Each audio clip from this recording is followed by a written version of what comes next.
Friends of Western Art is fortunate to count many artists in our membership. These artists contribute to the FWA in many ways. They present at First Tuesday meetings and importantly contribute artwork for charitable events such as the annual Barbecue and the Patronato auction. Today we are visiting Friends of Western Art member artist Michael Ewing at his studio in Tucson.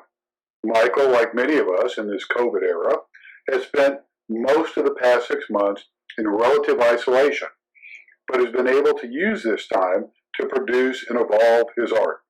We're going to see several of Michael's new works, which you will be able to find later at Settlers West, Mountain Oyster Western Art Show, and the Adobe Fine Art Gallery in Ruidoso. Michael, first of all, how is your health and the health of your family? We are all doing very well. It's been a challenge to work and be in our bubbles without taking too many risks, and so far so good. Great. Thanks for allowing the FWA into your studio this afternoon to see what you're working on. Can you show us around and what's on your easel today? This particular piece is a painting of a church in New Mexico that I visited 35, 40 years ago when I was first starting out as an artist.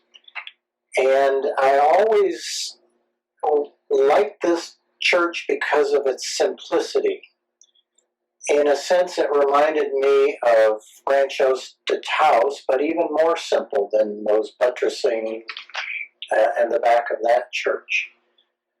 But it took me a long time to find out how I wanted to approach it, and it took having the time to take the risk and see what would happen and how I would handle such a simple structure to incorporate into a painting. And this church I've visited since then a couple of times. It is up at Abiquiu Pueblo in that area, not too far from Georgia O'Keeffe's house at Abiquiu. And it sits up on a little bit on a mesa, and it's overlooking the landscape that's around that Georgia O'Keeffe was so inspired by.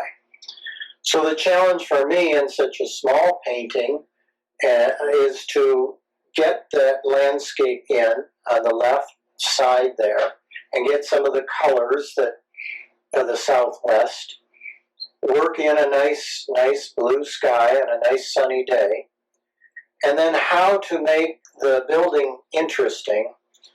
I don't think that was much of a challenge from my point of view, because at this time the bell tower, this is the way it was, and the cross up there, and there were some cracks in the stucco which gave it some character.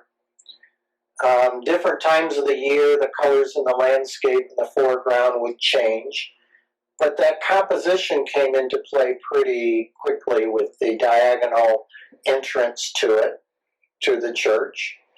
And then, of course, the subject that I'm known for, having a horse visiting a building like this, provides a very nice focal point and some additional color in the saddle blanket.